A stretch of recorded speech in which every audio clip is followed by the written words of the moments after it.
I've been lurking on this subreddit for a while, but it's taken me quite some time to post as I, unluckily, have a few stories that could be suitable here, and I was stuck deciding which one to tell first. I decided this one would be most suitable.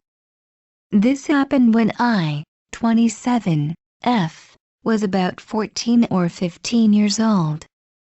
I grew up in the Black Country, a part of the West Midlands in England, and near to where I lived was a pretty confusing junction to a larger stretch of road.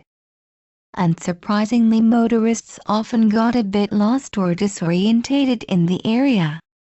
One day, I was walking to the post office on a quick errand for my mom. In order to reach the post office, I had to cross this junction. The short stretch of road I had to walk down before the crossing across the main dual carriageway had 3 or 4 large advertising billboards on the side I was walking on, behind which was a large field we called the tip. Just past the billboards, right before the junction, there is a bridge crossing a canal, with a steep foot track leading downwards to the canal from the main path above. As I walked down the main road, a man in a large, bottle green transit van pulled up beside me, honked the horn to get my attention, and pointed towards a very tiny, rarely used car park on the other side of the road. With hindsight, this should have rang some alarm bells, but being naive and wanting to be helpful, I followed the van thinking that the driver was merely lost and needing directions. Rather than being concerned about directions, as soon as I came to the window of the van, the driver began speaking in a way that instantly made me uncomfortable. "I know you. You go to school. You have a younger sister at the same school, don't you?" At this point, I'm totally freaked out, and start looking closely at both vehicle and driver. Aside from noting the color and make, the vehicle was unremarkable and I couldn't see the number plates from where I was standing. The driver, however, was Indian or Middle Eastern, with very obvious white markings around the hands and face, as if suffering from vitiligo. As naive and idiotic as I was, I felt an almost visceral need to be away from this man, and started saying that if he wasn't lost and didn't need my help with directions, I had to leave as my mom would be expecting me home soon. At this point, he started trying to get me into his van, offering me a lift anywhere I needed to go, saying that he refused to let me walk anywhere alone.